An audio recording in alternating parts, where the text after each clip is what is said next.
yaitu ijazah palsu bapaknya Jokowi. Oh. Ya, jadi kita sendiri bingung nih. Kalau kita oke lah, ijazah palsunya Jokowi kan sedang ongoing ya, lagi sedang ini, dan makin kesini nih makin terpojok kalau menurut saya. Karena begini, kan kalau di dalam ijazah itu ada tanda tangan Profesor Sumitro kalau nggak salah. Nah, kemudian anaknya itu sudah bilang kalau misalnya itu bukan tanda tangan bapaknya. Jadi seperti itu. Jadi selalu kepentok gitu. Yang akhirnya membuat mungkin kubu mereka jadi seperti jadi nekat lah. Jadi kayak kita tuh jadi itu ya. Jadi seperti itu. Nah, aku melihat tapi yang mereka buat sekarang ini sebetulnya menguntungkan Gibran. Karena Gibran menjadi aman. Artinya Gibran itu kan udah jelas kan, dia tuh CV-nya itu dia memakai suket, surat keterangan. Kemudian kita juga kalau kita lihat ya apa yang dipaparkan oleh Bapak Subhan Palal ya, itu kan luar biasa. Jadi artinya kita juga melihat secara kasat mata bagaimana Gibran selama ini pada saat dia diberikan suatu tugas untuk menjadi wapres ya. Apakah dia bisa? Kan kayak kemarin ada suatu kejadian apa yang maksudnya KTT itu kan sebetulnya kayaknya seorang ya, aku sih ngenes aja sih Om kayak gitu ya. Karena gini, banyak kok orang masyarakat Indonesia, anak-anak muda Indonesia yang mungkin generasi apa sih? Generasi Z atau apa gitu ya. Itu yang pinter loh, yang lebih pinter gitu ya. Kalau dia kan hanya modalnya hanya anak presiden. Iya kan, yang nggak punya pengalaman. Dan apa sih yang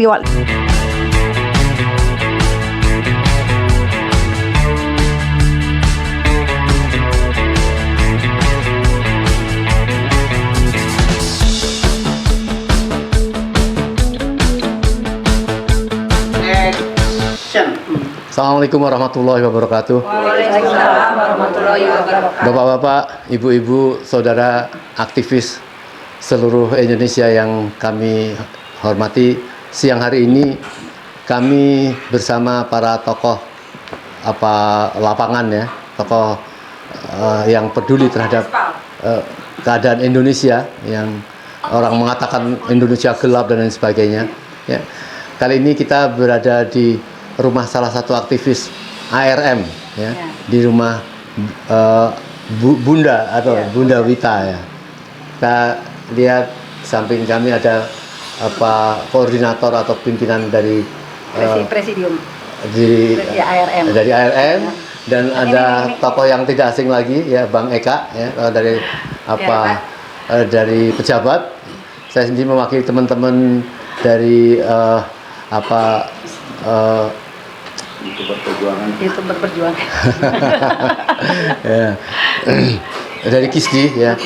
Kita tentu akan memberikan sedikit update atau apa yang sebaiknya dikerjakan untuk penyelamatan atau kebaikan negeri ini.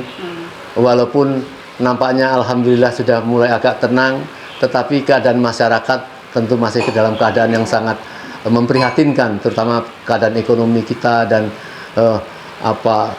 mengoreksinya para tokoh yang peduli terhadap negeri ini. Adalah masalah Pak Amin, ada masalah Gibran, ada masalah Pak JK. Nah, yang penting kita tidak boleh terpecah belah. Ada upaya kelompok atau orang yang ingin memecah belah yang sudah dilaporkan ya. Betul. Yaitu tentu menyangkut Ade Armando, menyangkut Abu Janda, menyangkut Grace Natali dan sebagainya. Ini yang kita harus terjaga.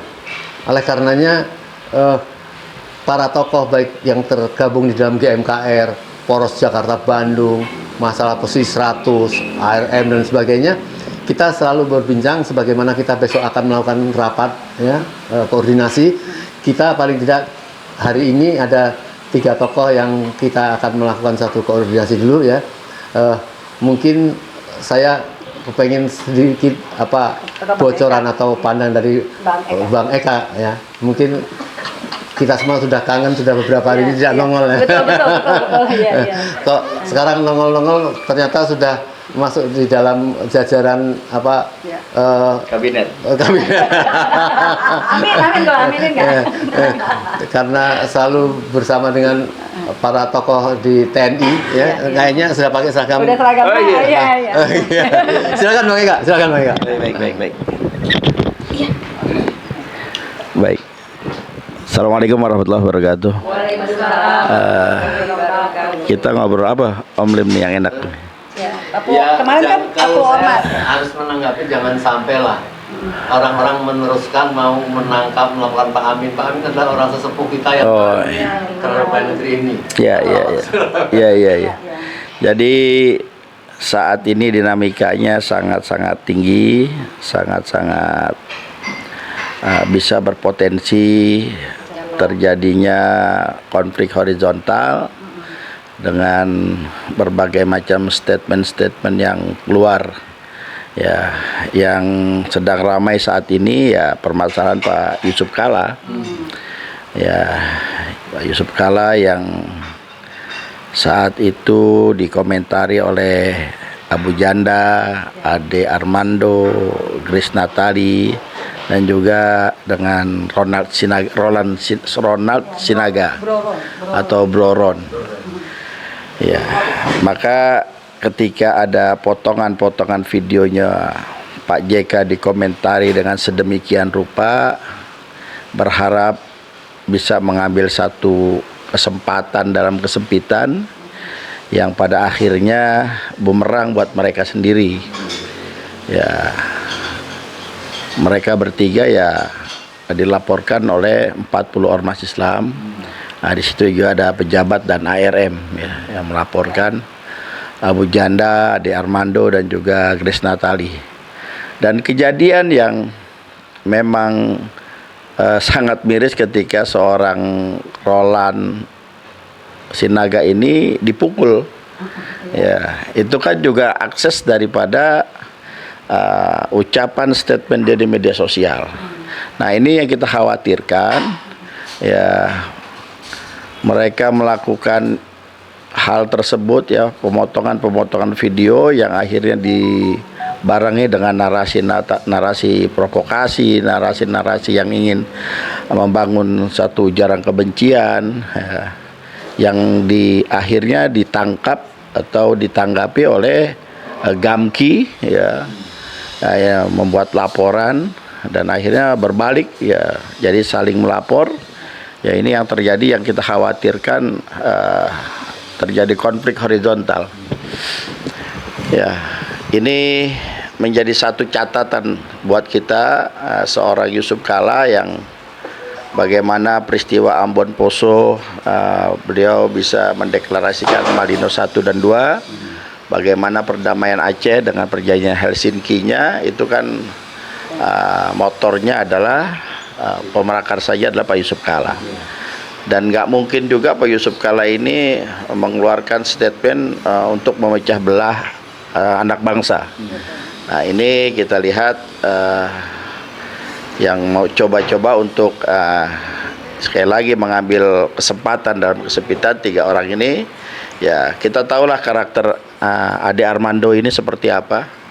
Ya, bagaimana dia ditelanjangi oleh mahasiswa ketika di depan gedung MPR DPR, dipukuli sedemikian rupa. Itu karena akses dulu ya, ada pemilu kan gitu, ada akses cebong, kampret gitu, kadrun dan lain sebagainya. Itu akses daripada pemilu, apalagi ini menyangkut SARA. Itu Om Lim yang kita khawatirkan. Kalau sudah berbicara SARA ya pasti sama-sama memegang teguh mereka punya prinsip.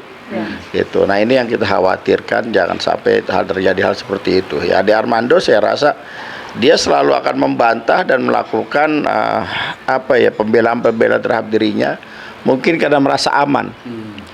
2017 dia pernah mendapat SP3 dan SP3-nya kita peradilkan di Pengadilan Jakarta Selatan. Kebetulan saya dengan Ustadz Nopel Bak Mukmin yang menjadi pelapornya untuk Prapit, dan kita menang, dikabulkan Prapit kita. Ya, SP3 dari Polda saat itu kan gugur. Tapi Ade Armando tidak pernah ditangkap oleh polisi. Nah, dari 2017 tuh Ya artinya dia merasa kebal, dia bisa ngomong apa saja dan lain sebagainya. Kita lihat di media-media sosial. Begitu juga dengan Abu Janda. Abu Janda ini yang menurut kita emang udah kurang ajar gitu. Ya, bahasanya selalu memprovokasi dan dia kita lihat di media sosial. Ya baik di televisi kita lihat bahasanya sangat memprovokasi, bahasanya sangat songong, bahasanya sangat luar biasa, arogannya gitu, kesombongannya itu yang bikin kita. Dan apalagi ketika terjadinya perang Iran-Irak ini, perang Iran dengan Amerika Israel ini, dia jelas berada di kubu mana gitu loh. Dan dia dengan bangganya dia foto dengan tentara-tentara Israel kan gitu. Padahal jelas sekali Indonesia ini berazaskan Pancasila dengan Undang-Undang Dasar 45 alinea pertama yang mengatakan bahwa kemerdekaan itu ialah hak segala bangsa, dan oleh sebab itu maka penjajahan di atas dunia harus dihapuskan karena tidak sesuai dengan peri kemanusiaan dan peri keadilan. Nah itulah artinya Indonesia menolak segala bentuk penjajahan, sementara Ade Armando ini malah dia pro kepada penjajah, dan dia nggak pantas berarti tinggal di Indonesia. Dia harus diusir dari Indonesia. Gitu. Dia harus diusir dari Indonesia karena dia pro penjajah, pro Zionis yang sampai detik ini masih menjajah Palestina, masih membombardir Lebanon, masih membombardir daripada rakyat Gaza, ya genosida dan lain sebagainya. Nah, ini dia pro dengan Monik tuh satu temannya lagi. Ya saya rasa orang-orang seperti ini nggak pantas hidup di negara kita, negara Indonesia. Maka saya minta kepada pemerintah Indonesia ya deportasi atau usir saya dari negara kita. Dan sudah seringkali Ade Armando Abu Janda ini statementnya menyakiti hati umat Islam yang ngakunya sebagai umat Islam, tapi begitu memusuhi. Bahkan dalam pidatonya kemarin di Amerika dicaci maki umat Islam di Indonesia. Nah ini kan luar biasa. Begitu juga dan Grace Natali. Grace Natali ini kena batunya lah saat ini. Dan kita lihat PSI lepas tangan dengan keadaan Grace Natali dan Ade Armando. Ya silakan saja intern mereka. Ya mau seperti apa ya silakan saja. Ini yang perlu kita tanggapi. Yang kedua, permasalahan ya yang sedang ramai masalah statementnya Pak Amin Rais tentang Let Call Teddy gitu. Ya saya rasa Pak Amin adalah tokoh bangsa. Ya ketika dia berbicara dia hanya mengingatkan dalam rangka watawasau bil haq, saling mengingatkan dalam kebaikan. Kan begitu. Ya kalau memang nggak merasa ya nggak perlu marah. Iya betul. Kan gitu. Kalau emang dia merasa marah ya malah yang marah kayak pendukungnya, kan lucu gitu. Iya betul. Ini yang disinggung Teddy larinya ke Prabowo kan gitu. Padahal Teddy yang disinggung ya untuk bisa dan Pak Amin Rais bahasanya bukan bahasa preman. Beda dengan yang ngomong dengan yang ngomong mengatakan Pak Amin preman, beda. Ya beliau tokoh bangsa, ya intelektual, ya akademisi, profesor dan luar biasa, mantan ketua umum Muhammadiyah. Jadi saya rasa hal-hal ini ya kita ambil hikmahnya. Ya kalau emang misalnya Let Call Teddy itu ya kemayu ya janganlah gitu. Ya kembali ke jalan yang benar kan begitu. Itu anggap saja itu sebagai nasihat orang tua. Gitu. Iya, kalau emang nggak bisa ya jangan sampai nanti ya kaum Lut ya disebut dengan kaum Lut kan nggak? Iya, kena azabnya kita juga kaum Sodom jadinya. Ya kalau udah ada kemaksiatan merajalela kelihatan ke depan begitu kita diemin kan lucu juga.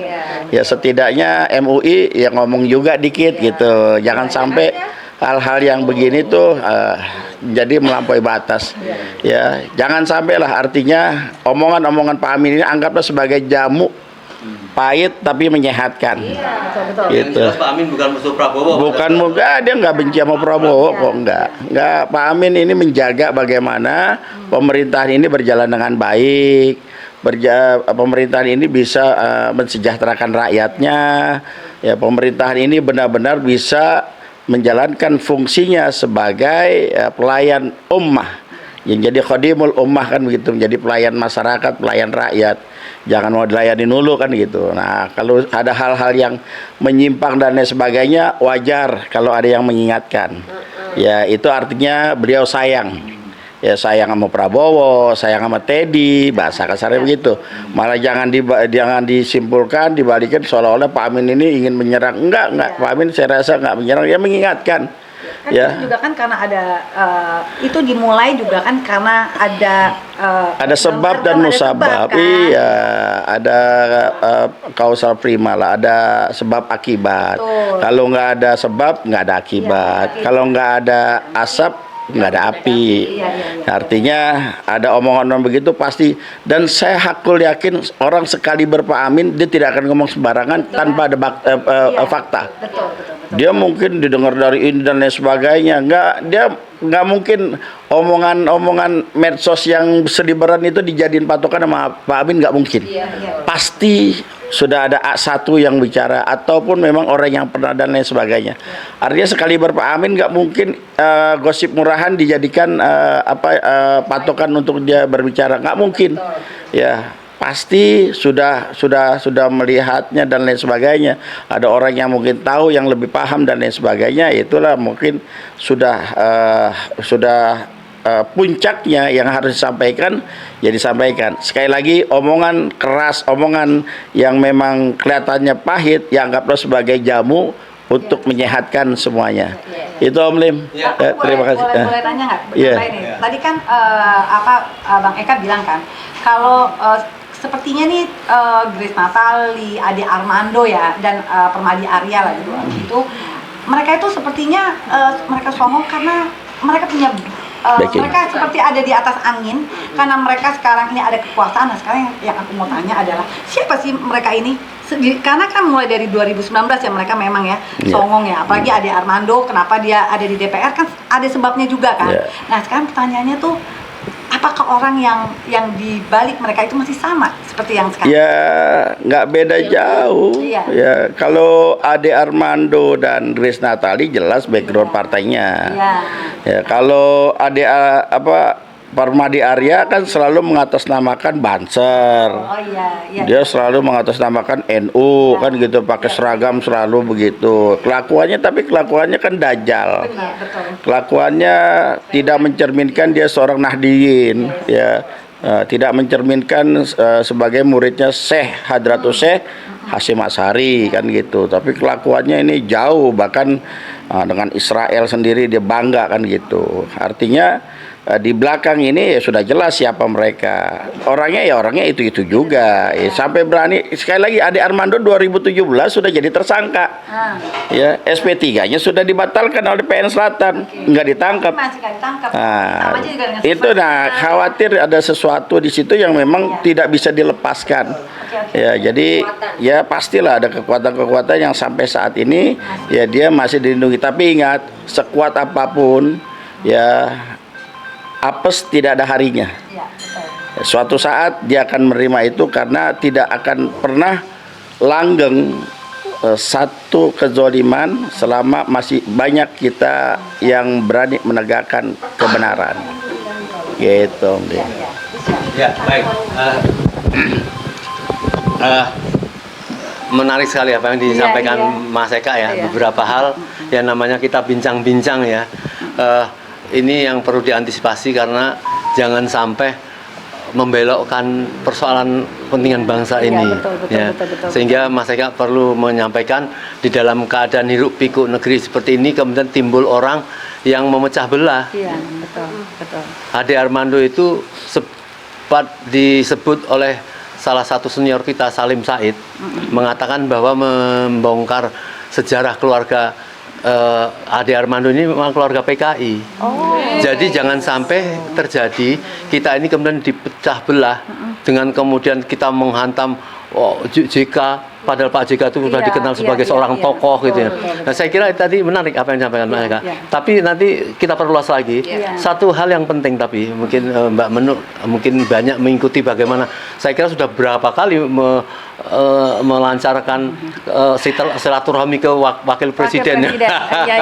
Nah, itu yang jelas kan fokus mereka dikhawatirkan akan berpesta pora dalam menunggangi kebencanaan Indonesia ini oleh seorang bapaknya 2 kali berturut-turut berkuasa, dan dia khawatir akan menumpang lagi kepada anaknya yang wakil presiden yang diharapkan menjadi presiden. Betul. Nah, bagaimana penilaian kita atau harapan kita tentang sikap terhadap Gibran yang dituntut hebat oleh Subhan Palal, bahwa dia ini asli tidak mempunyai ijazah. Iya betul, memang. Iya. Apa yang mungkin Mbak menurut saya harapkan coba ya. Lihat kita untuk menghentikan dia ini seperti apa ya? Jadi gini, bismillahirrahmanirrahim. Assalamualaikum warahmatullahi wabarakatuh.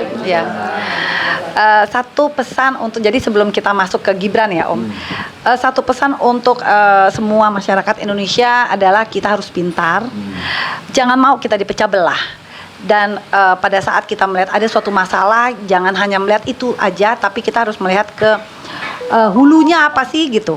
Jadi seperti itu, dan sekarang ini banyak kan seperti yang sudah dijelaskan oleh Bang Eka, bahwa sekarang ini banyak banget narasi-narasi yang diangkat, persoalan-persoalan yang diangkat yang tidak substansi, dan ini ada sambungannya dengan Gibran nih, yaitu ijazah palsu bapaknya Jokowi.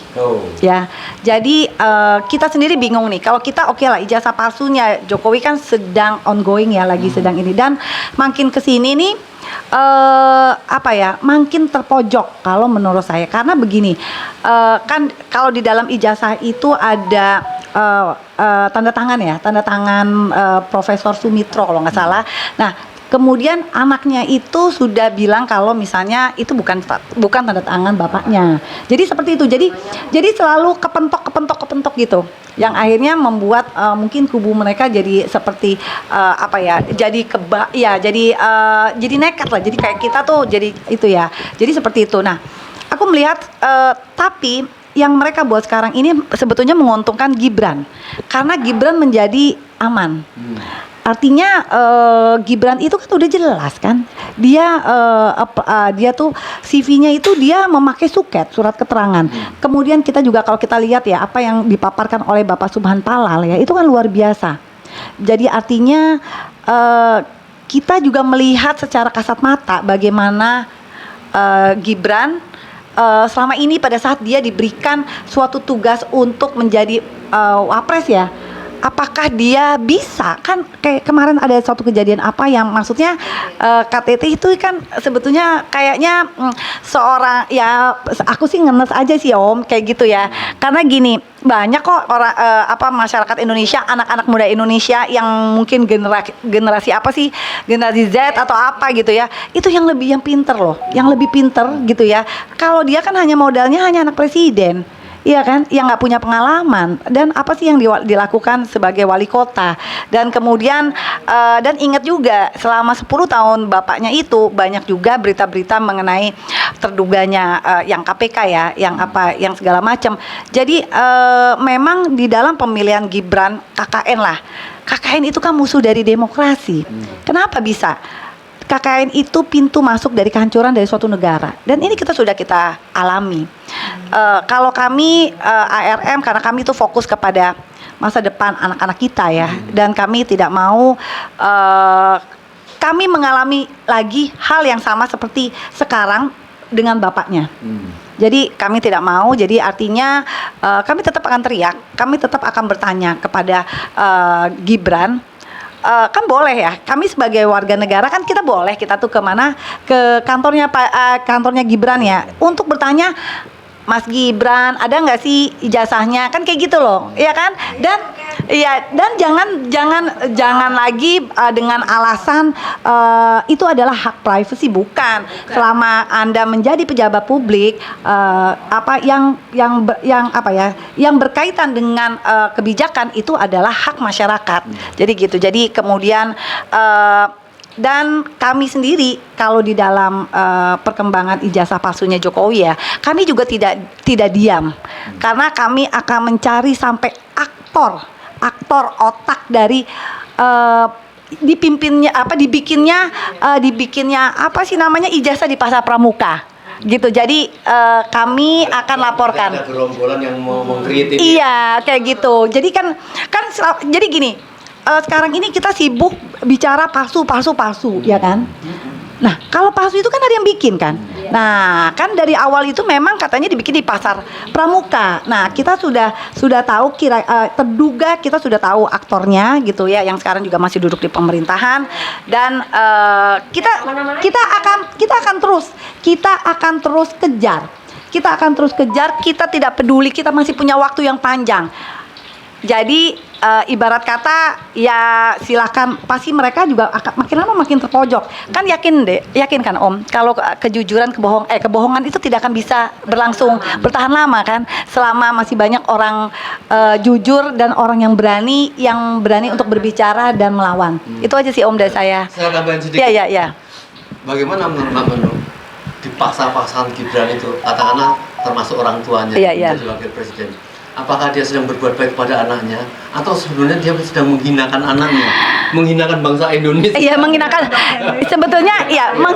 bangsa Indonesia, karena dia berpikir Indonesia ini ada di bawah kaki dia, jadi dia bisa berbuat apa saja. Nah, yang salah dari kita itu adalah kita itu diam dan kita itu percaya. Maksud gini, kita itu tidak pernah ada suatu perlawanan kita ini adalah pemilik sah negeri ini loh Om. Iya kan? Mereka itu adalah pembantunya kita sebetulnya, karena mereka itu menikmati segala fasilitas yang ada itu dari keringat kita Om. Sekarang Om mau nggak sih? Iya, nggak rela. Iya, nggak rela kan? Nah, itu yang harusnya tuh kita tuh sebagai masyarakat gitu ya, kayak kita masyarakat kita dengan segala macam lapisan ya. Harusnya ayo kita tuh sama-sama gitu. Kita sama-sama kita bertanya kepada Gibran dan kepada, ya sebetulnya boleh dong, kayak kemarin itu ada Oce Kaligis, dia menggugat mantan Menteri Kesehatan Budi siapa ya? Judiari. Budi bukan. Budi. Yang apa? Budi Guda. Ingat nih Pak Budi, Menteri Kesehatan. Masih. Oh, mantan ya? Bukan ya? Masih. Nah, ini kan juga di eranya Jokowi kan? Iya. Ya, berarti kalau gitu memang terduga kumpulan ijazah palsu berarti.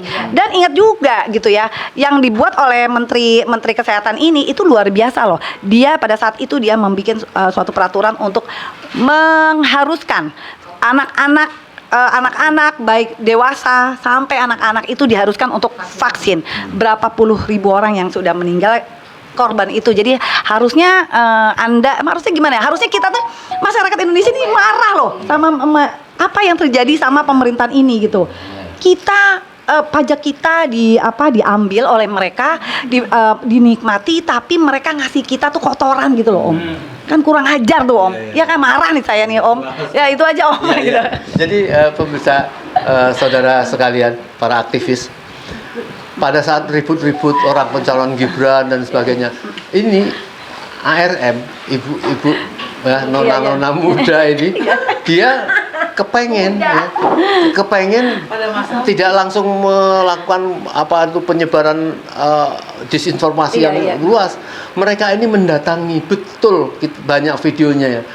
Para teman-teman ARM ini mendatangi kantor Gibran, mau menanyakan, kalau memang dia merasa didolimi ya ngomong dong. Gimana ini yang luar biasa ya. Tidak mau dipecah belah ARM ini. Mungkin sebelum mengkerucut yang tadi, saya kira ini saksi dari Mama yang di ARM turun ya. Mungkin Mbak Bu Susi mau menambahin. Bu Susi atau Bu Eva. Boleh. Maaf ya Mbak Menu ya. Maaf. Nggak apa-apa, nggak sini aja, nggak apa-apa. Maaf. Kelihatan ya? Ya, Assalamualaikum warahmatullahi wabarakatuh. Waalaikumsalam. Terima kasih Om Lim, semuanya, Pak Eka, Mbak Menu, semua kawan-kawan. Jadi sebenarnya rakyat itu disuguhkan oleh drama yang nggak habis-habisnya ya Om ya. Tapi dramanya itu drama yang membuat energi satu bangsa habis, yang membuat biaya untuk mengetahui Jokowi itu punya ijazah asli atau palsu itu sangat besar, karena mereka kan menyewa lawyer, menyewa termul, menyewa orang-orang buzzer-buzzer. Itu pakai dana siapa? kan nggak mungkin dari kantong dia, pasti kan itu dana pemerintah waktu dia menjabat. Satu, terus saya juga sangat bimbang dengan Pak Prabowo saat ini. Pak Prabowo tuh kan ibaratnya kan panglima tertinggi negara ini, Om. Jadi dia sebenarnya harus tahu kejahatan Jokowi itu udah luar biasa. Orang luar negeri aja udah memutuskan dia sebagai juara OCCRP. Nah, juara OCCRP itu kan nggak sembarangan menilai. Pasti ada fakta, data, semua komplit gitu kan. Kenapa didiamkan? Kenapa dibungkamkan? Itu baru satu kasus.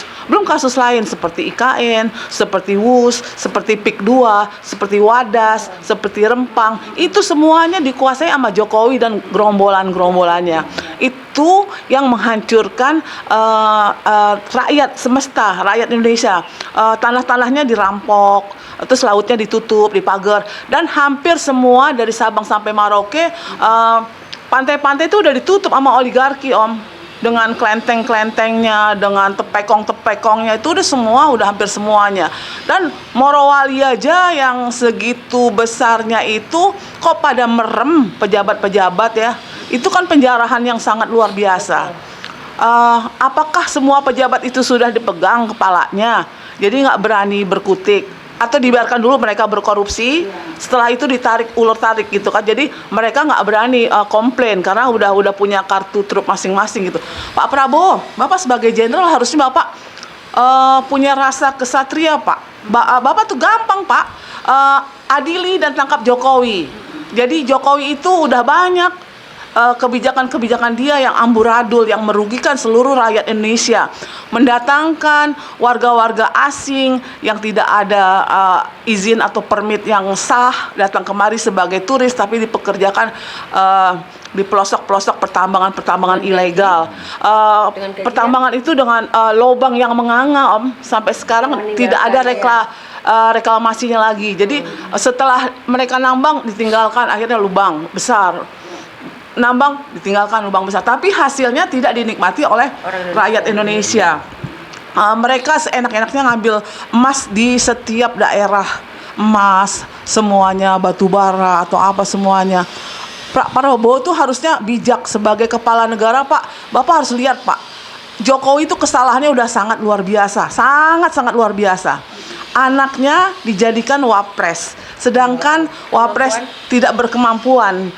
Dia tidak punya ijazah, hanya surat keterangan dari Kemdikdasmen. Surat itu pun mungkin terpaksa dibuat oleh Kemdikdasmen atas kekuasaannya dia saat itu kan. Itu udah jelas-jelas bukannya ijazah. Kalau kursus itu tidak bisa disamakan dengan lulusan SMA, pendidikan yang formal, nggak bisa. Jadi KPU pun udah salah waktu dia verifikasi dokumen tuh, dia nggak seteliti dan nggak benar-benar verifikasi dokumen itu. Jadi harus dituntut juga tuh KPU yang meloloskan Gibran, dan Gibran harus punya rasa ini juga. Jangan kamu enak-enakan duduk di atas, kamu pikir kamu tuh hebat, kamu tuh nggak hebat. Kamu tuh tau nggak, sebagai beban negara, karena kamu digaji oleh negara, digaji oleh uang rakyat, tapi hasil kamu nggak ada. Kamu hanya bisanya apa, bagi-bagi susu, terus udah gitu ke pasar kayak gitu, nggak ada yang nilai plusnya, Om. Jadi nilai plusnya itu nggak ada, yang ada hanya menyakiti hati rakyat. Bayangkan anak saya tiga-tiganya kalau mencari kerja itu sendiri, tidak ada yang namanya kayak orang dalam, cari sendiri, dan semua kuliah biaya sendiri sampai dia jadi sarjana. Itu pun susah nyarinya. Nggak ada yang namanya dibantu. Dia langsung cari sendiri dengan kemampuannya sendiri. Ini udah terlampau enak. Udah bapaknya merubah undang-undang MK yang tahun 90, udah omnya meluluskan segala persyaratan. Udah gitu orang Indonesia kenapa herannya diem aja gitu? Apa karena takut gitu? Apa karena semua kalau yang berbicara pasti dikriminalisasi kayak gitu? Nggak boleh. Jadi Pak Prabowo, tolong Pak, Bapak harus adil. Slogan KPK itu jujur itu hebat, Om. Jujur itu hebat, besar di atas gedung itu tulis jujur itu hebat. Tapi hanya lip service. Jadi bukannya hanya slogan. Berapa kasus yang sudah dilaporkan sama Pak siapa namanya Pak Ubed ya, Kang Ubed tentang keinian Kaisang Gibran, mereka sudah merampas kekayaan alam Indonesia berapa triliun, tentang biofuel, tentang banyak yang dia lakukan, tentang kelapa sawit yang sahamnya dilarikan ke luar negeri kayak apa. Itu mereka pura-pura buta dan mereka petieskan perkara itu. Tapi giliran yang remeh-temeh mereka angkat cepat gitu kan. Jadi negara ini sebenarnya sengaja dihancurkan oleh mereka, Om. Kalau umpamanya mereka memang benar-benar mau membangun negara, bangun pendidikan sampai anak-anak itu kuliah gratis. Dari TK. Bukan Kan guru, bayangkan guru aja, masa guru honor ada yang bergaji 300.000 per bulan. Itu ongkosnya aja nggak cukup, gitu kan? Mereka berjuang di dalam hutan dengan motor, dengan jalan kaki berkilo-kilometer, karena dia lillahi ta'ala mengajar supaya anak bangsa itu punya kecerdasan. Itu nggak diperhatiin, Om. Sampai saat ini banyak jembatan-jembatan yang hancur, anak-anak nyebrang kali, nyebrang sungai, sampai basah-basah. Itu nggak diperhatiin. Kalau MBG itu ibu-ibu tuh udah pada pinter ngasih anaknya gizi. Jadi iya. Jadi MBG itu kalau bisa ditukar aja ke pendidikan. Itu aja, setuju nggak? Kalian setuju ya? Jadi supaya anak-anak Indonesia tuh cerdas, tidak dibodohkan oleh orang-orang yang akan menjajah negeri kita. Itu aja. Terima kasih Om Lim. Assalamualaikum warahmatullahi wabarakatuh. Apa sebaiknya dibikin polling aja, Om? Jadi saya sangat menggarisbawahi apa yang menjadi beberapa tuntutan utama dari Bu Susi tadi, yaitu segera adili Jokowi. Karena ini dikhawatirkan akan terulang kembali orang yang berbuat salah begitu besar dengan niatan jahat seperti itu tidak diapa-apakan, akan terulang lagi kepada kepemimpinan yang datang. Mungkin itu kekhawatiran Bu Susi ya. Itu lawan Termul loh. Termul itu ya dia tuh bubarkan kalau aku bilang. Bubarkan Termul dan sebelum nanti kembali Mas Eka lagi, what's next ya? Terus apa kira? Nah, masih ada Bu Tita atau sama Esa ya tentang bagaimana ini kalau ini kembali lagi mereka berhasil dengan kebohongan dan keculasannya menjadikan tipu dayanya, kemudian Gibran menjadi naik, akan bermain lagi nih ya. Bapaknya ini merasa ini kan anaknya, gue yang presidennya, akan lebih jahat lagi. Maka di mana-mana mencegah bagaimana segera menghentikan tentang ya. Silakan mungkin Bu Tita dulu ya. Sedikit aja ya. Ya, sedikit. boleh banyak juga. Jangan batuk nanti kalau kebanyakan. Assalamualaikum warahmatullahi wabarakatuh. Jadi pertanyaannya Om Lim, bagaimana langkah kita seandainya tidak dihentikan? Nah, saya pikir sebenarnya rakyat Indonesia itu adalah orang-orang yang cerdas, pandai. Selain yang ada yang sudah masuk ke sana ya, perlu digarisbawahi bahwa sebelum berangkat ke sana pintar, tapi kenapa setiap sudah masuk sana jadi nggak pintar? Sebenarnya ada apa gitu? Ada pelarangan atau ada pembatasan atau memang disuruh diam? Kita sebagai rakyat menitipkan suatu pesan amanah kepada mereka yang ada di sana, yang ada di kekuasaan untuk yang namanya mengakomodir rakyat supaya apa? Indonesia itu menjadi benar dan kekuasaan bukan untuk untuk milik sendiri, bukan untuk penguasa. Kalian dibayar, kalian dipekerjakan di sana itu mewakili kita, bukan mewakili pribadi. Jadi jangan pernah yang namanya berpikir bahwa dengan berada di kekuasaan kalian bisa mengatur kita. Oh tidak. Dan saya pikir beberapa yang sudah kejadian yang ketika berucap, ketika bersuara tentang sesuatu yang nggak benar terus dikriminalisasi, itu adalah bentuk kejahatan yang luar biasa. Dan kami rakyat akan bergerak untuk melawan itu. Ingat itu ya, kami tidak akan tinggal diam. kami sebagai mama, kami ARM tidak akan pernah tinggal diam untuk terus bersuara. Kalau memang suara kami tidak didengar, kami akan bergerak. Ya. Tunggu tanggal mainnya. Jadi Indonesia harus dirubah, sistem harus dirubah, dan Pak Prabowo harus membuka hati, membuka pikiran, membuka mata. Jangan cuma dengerin satu orang yang namanya Teddy, ya. Karena Teddy bisa jadi ditengarai titipan Jokowi. Udah gitu aja, Om. Ya. Baik, mungkin sedikit menambahi Mbak Esa ya. Mbak Esa ini seorang aktivis yang memang pendiam, tapi kalau sudah demo ngamuknya luar biasa beliau. Ya, beliau mewakili entitas di Madura, tapi betul-betul menjadi penguat, penguat mental dari mama ini. Silakan Mbak Esa. Segala macam ya Bang. Saya nggak bisa ngomong banyak ya. Saya cuma hanya ngomongin tentang pendidikan aja. Ya, assalamualaikum warahmatullahi wabarakatuh. Saya ini emak-emak yang pengen anak saya itu sekolah benar dan dapat ijazah ya, dan bisa bekerja untuk kehidupan ya. Masa depan. Tapi saya pengennya itu Pak gini. Ya itu ada MBG gratis. Ya saya pengennya itu juga sekolah itu gratis. Sekarang ini saya nih ya lagi empot-empotan ya, mikirin anak yang mau lulus sekolah harus nebus ijazah, terus mau mendaftarkan anak juga mau masuk SMK ya. Jadi saya pusingnya di sini. Kalau mungkin sekelas Pak Jokowi mah nggak usah pusing ya, anaknya nggak sekolah aja dia udah gampang. Bisa jadi wakil presiden. Ntar bapak yang nanggung semuanya, akhirnya jadilah dia wakil presiden ya. Tapi kalau saya ya yang mak-mak kayak begini nih, melongsoh banget loh. Mau mikirnya itu kemana-mana, mau masukin anak sekolah, mau ngambil ijazah, mau masukin anak sekolah, saya masih mikir dari sampai saat ini. Ini udah bulan Juni ya, kita udah mulai anak mau pendaftaran.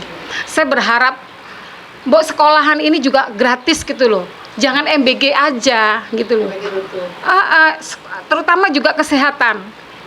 Kita ini udah rentan ya, apalagi cuaca seperti ini, kita itu gampang sakit ya. Ya, saya berharap itu askes kesehatan itu juga harus gratis, sekolah gratis seperti MBG lah. Itu kan semua itu dari pajak-pajak. Ya kan? Ya dimohon dari emak-emak itu aja. Ini cuma saya aja ya yang ngomong, tapi saya mewakilin jutaan rakyat Indonesia terutama emak-emak. Pasti berharapnya seperti saya. Jangan enak-enakan ya, nggak usah sekolah tinggi-tinggi, tahu-tahu jadi wakil presiden. Itu yang saya pikirkan, Mak, udahlah Mak, nggak usah sekolah tinggi-tinggi, nanti juga kayak anaknya Pak Jokowi, tahu-tahu jadi lulus. Tahu-tahu jadi wapres Mak gitu. lulus. Ini loh yang bikin saya ngelus dada sampai sekarang gitu ya. Itu yang ngasih contoh itu orang nomor 7 yang kemarin sampai ke bawah itu ya. Iya, nomor 7 yang kemarin itu ya, presiden ke-7 itu. Ya, jadi pusing saya gara-gara dia itu, jadi anak saya jadi ya begitu, nggak usah sekolah lama udah. Entar kan kayak kayak anaknya Pak Jokowi, tahu-tahu jadi wapres. Nggak begitu nak. Mama pengen ninggalin ilmu buat kamu. Sekolah yang pinter, itu saja. Saya berharap sekolah gratis, kesehatan gratis untuk rakyat. Itu aja. Jangan gimana. Mau nambahin sedikit? Silakan Mbak. Bismillahirrahmanirrahim. Assalamualaikum warahmatullahi wabarakatuh. Terima kasih pada Om Lim sama ketua pejabat. Aku tuh sangat heran ya sama presiden sekarang ini. Semua barang mahal. Baru tadi pagi, kemarin pagi saya tuh sampai ngelus dadanya begini. Saya pergi ke suatu daerah, sampai dia ngomong mau makan susah, mau apa susah. Itu daerah Lampung ya, saya kemarin ke Lampung itu banyak orang susah. Uang 1.000 aja dia minta-minta kepada kita. Terus sekolahan kemarin saya baca di daerah Jawa Barat loh, pokoknya daerah Jawa deh, bahwa MBG ada yang keracunan 200 orang. Saya tuh sampai ngelus dadanya begini. kenapa sih masih diterusin aja gitu, banyak yang menjadi korban sampai ratusan begitu. Kok nggak diaudit dan nggak ditutup aja? Aku tahu sebabnya karena yang memegang MBG itu kebanyakan anak-anak pejabat ya yang saya tahu. Dan sogokannya juga mahal gitu. Jadi jangan pura-pura pejabat itu pura-pura nggak tahu, rakyat tuh tahu semua bahwa kelakuan Anda tuh pada jahat-jahat di belakang kita gitu. Dan saya ke pasar itu kemarin nyuruh Mbak, masa bawang merah 75.000 sekilo, cabai merah udah 70.000, minyak goreng mahal, beras mahal. Nah, Pak Prabowo mohon maaf ya, aku nggak pernah banyak ngomong, sering demo tapi nggak pernah diekspos dan nggak pernah dijadikan benar, yang benar jadi salah soalnya. Jadi maunya aku presiden yang sekarang ini mudah-mudahan saya selalu mendambakan presiden seperti presiden yang pro rakyat kayak Presiden Pak Harto ya. Zaman saya tuh Pak Harto oke gitu loh. Karena makanan nggak cukup dan bawang merah, cabai merah nggak ada. Sekarang mah tiket mahal, makan mahal. Apa rakyat ini sampai kapan Bapak melihat rakyat sampai kelaparan di pinggir jalan? Apa sengaja Pak Prabowo pura-pura ngeliat? Apa karena dari menteri-menterinya laporannya khusus oke saja? Itu aja Pak Prabowo. Mohon Prabowo juga harus lihat ke bawah, jangan diem aja cuma menteri lapor oke. Iya karena ada yang orang ke Jawa atau kemana dikasih untuk mesin sawah. Presiden yang nggak ada diambil lagi. Nah, contoh kebanyakan begitu. Iya, itu yang presiden ke-7 maksud aku kayak gitu loh. Terus kita tuh kasihan lah orang-orang di bawah kayak seperti ibu-ibu ini gitu mikirin sekolah anak-anak, dapur. Kita kan harus makan sehari 3 kali. Bawang merah mahal, beras mahal, minyak mahal. Jadi mohon dipikirkan ya rakyat kita ini gitu, dan kita juga bayar pajak, punya mobil bayar pajak gitu, punya motor bayar pajak gitu. Jadi tolong diingatkan, dan terutama untuk kesehatan itu BPJS jangan sampai ngantri, datang pagi pulang sore ya. Terima kasih semuanya ya. Assalamualaikum warahmatullahi wabarakatuh. Waalaikumsalam. Saudara sekalian, Mpok Wita ini adalah salah satu yang mengkokohkan pergerakan kita. Ya, beliau ini mempunyai ilmu sinmamba ya. Satset tapi di zona lain. Beliau punya banyak rumah makan ya, yang memperkuat dari pergerakan kita ini ya. Nah, ini yang menjadi gergatan Bu Susi tadi. Orang-orang baik yang lain itu kok gimana sih, kemana? Kok tidak peduli? Negeri ini kita ini betul-betul dalam keadaan yang luar biasa susah. Padahal negeri kita ini negeri yang mempunyai alam yang sangat luas, mempunyai sumber daya yang kuat. Tetapi rakyatnya konon katanya paling susah di dunia itu. Nah, ini maka kita ini selalu bersama-sama, kelompok yang peduli terhadap masyarakat ke depan ini ya. Ada Bang Eka tadi, beliau kecuali memimpin satu pergerakan namanya pejabat, beliau ini seorang ustadz yang sudah cukup teruji ya, puluhan tahun, dan ingin supaya negeri ini tetap menjadi baik ya. Mungkin sedikit silakan nambahin Mas Eka, apa sebaiknya sumbangsih kita, walaupun tentu Presiden tidak mau mencari tentang masukan-masukan dari masyarakat karena merasa sok mengerti gitu, padahal apa yang disampaikan itu tidak ada metodologi untuk misalnya berantas korupsi, tapi dengan seperti apa, enggak. Ini MBG untuk ini, ternyata sekarang banyak diprotes di mana-mana, dan konon katanya Pak Prabowo sudah menyadari kalau memang MBG unggulan dari kebijakan saya gagal, saya tidak akan mencalonkan lagi, itu katanya. Silakan Mas Eka, sedikit. Baik, jadi harapan kami adalah cepatlah sadar Pak Prabowo. Ya, jangan sampai kejadian-kejadian yang sudah pernah terjadi terus Pak Prabowo sebagai presiden tidak tahu. Contoh kerusuhan tanggal 25 Agustus 2025 itu kan Pak Prabowo telat mendapatkan informasi. Kejadian kemarin bagaimana Jenderal Kopassus untuk bertemu dengan Prabowo pun karena ada yang bukan menghalangi ya, di situ menginformasikannya telat, akhirnya sang jenderal itu terlambat bertemu dengan Prabowo. Artinya sekeliling Pak Prabowo ini ya seharusnya jangan terlalu mengkup begitu. Jadi informasi-informasi dari rakyat masyarakat ini nggak sampai secara utuh, hanya mendengarkan apa kata pembantunya, apa kata menterinya, sementara mungkin menterinya asal Bapak senang. Ya, contoh MBG aja memotong 19.000 sapi setiap hari, sapinya nggak ada. Adanya tahu tempe. Iya, terus ikan lele setiap hari digorengin, ada lele hidup. Lele mentah. Ya, artinya hal-hal yang begini yang perlu Presiden ini menyadari secepatnya. Ya, langkah ke depannya ini, ayolah kita sama-sama ya, dari tokoh bangsanya, akademisinya, buruhnya, rakyatnya, ulamanya, pendetanya, semuanya ya kita bersatu padu gitu ya untuk bisa bagaimana kita ini keluar dari berbagai macam keadaan yang tidak enak lah. Gitu. Setidaknya kita sayang pada bangsa kita sayang kepada Pak Prabowo. Tapi kalau Pak Prabowo yang disayang nggak tahu disayang bahasanya, ya sudahlah gitu. Jadi bikin rakyat marah ya, karena terlalu mendengarkan apa yang ada di sekelilingnya saja. Jangan sampai jadi anti kritik. Kalau pemimpin jadi anti kritik, ya susah. Jadi timbulnya diktator.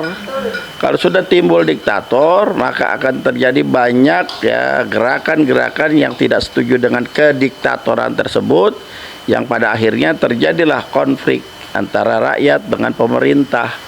Ya, kita tidak mau. Tapi kalau Pak Prabowo masih tidak mau mendengarkan, ya apa yang akan terjadi ya sudah. Para purnawirawan juga sudah gemes dengan keadaan seperti ini. Ya, para mahasiswa pun begitu. Ya, buruh, ya walaupun buruh sudah ada yang mewakili mungkin di kabinet, kan belum tentu semuanya. Banyak juga buruh-buruh yang sampai saat ini mungkin UMR-nya belum sampai dan tidak sampai juga ke telinga pemerintah. Nah, maka dari itu ya kita sayang. Tapi kalau yang disayang nggak tahu disayang, ya sudahlah gitu ya. Buka mata hati, dan kami katakan bahwa saya sering bilang ini biang kerok kegaduhan bangsa kita ini adalah orang yang nggak punya ijazah. Ya, Jokowi nggak punya ijazah, Gibran nggak punya ijazah, Risman nggak punya ijazah, ya, Rasman sama Firdaus juga nggak diakuin oleh Ibnu Khaldun, nggak tahu ijazahnya di mana. Kesehatan itu diduga juga. Nah, tuh kan ngeri juga itu. Artinya ya kedepannya ya mudah-mudahan lah ya bangsa ini dijauhi dari berbagai macam perpecahan, berbagai macam bencana, musibah, malapetaka. Ya, diantara kita bangsa ini tetap utuh, jangan gampang terprovokasi dan diadu domba. Ya, kalau ada yang mengadu domba seperti yang pada Adi Armando dan Permadi Arya ini, cepat polisi ambil langkah tindakan, dia tangkap, jangan lagi mau coba melindungi lah. Udah jelas mereka ini mau coba adu domba anak bangsa kok. Ini karena track recordnya bukan kali ini melakukan ini, tapi udah terlalu sering. Ya kita udah sering banget, udah gemes banget sebetulnya, kita udah ke rumahnya nggak pernah dapet, ya polisi diam aja. Baik itu Pak Om Nim, ya mudah-mudahan bangsa kita ke depan ini ya dijaga kesehatan, jaga keutuhannya. Bangsa kita ini diberikan keberkahan oleh Allah, dan mudah-mudahan Presiden Prabowo bisa mengatasi ini semua. Terima kasih. Assalamualaikum warahmatullahi wabarakatuh. Baik, pemirsa saudara sekalian.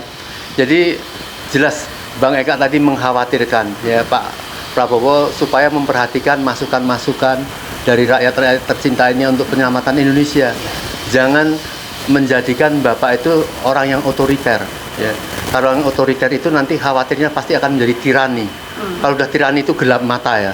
Ya. Apa sudah trias politika dari eksekutif, dari yudikatif tidak digunakan. Ini yang akan menjadi berbahaya. Oleh karenanya marilah kita bersama-sama menyelamatkan negeri ini. Tidak ada satu kata pun dari para tokoh tadi mengatakan makzulkan Prabowo, tidak ada.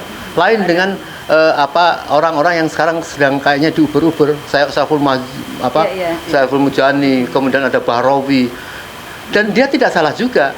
Artinya kalau untuk menghilangkan seperti ini, ya sudah, ma'zulkan. Toh dia punya analisa yang sangat panjang, tidak sekedar ngomong. Jadi saya kira inilah Pak Prabowo belum terjadi suatu kemarahan rakyat yang bisa menggumpal menjadi reformasi jilid 2 ya. Dan ini bulan Mei ya. Dulu terjadinya juga bulan Mei. Oleh karena itu disaring sedikit-sedikit masyarakat. Saya mungkin sekian, semoga kita bisa melanjutkan satu masukan-masukan yang lebih ke depan dengan tokoh-tokoh kita yang lain. Billahi taufik wal hidayah. Assalamualaikum warahmatullahi wabarakatuh. Waalaikumsalam warahmatullahi wabarakatuh.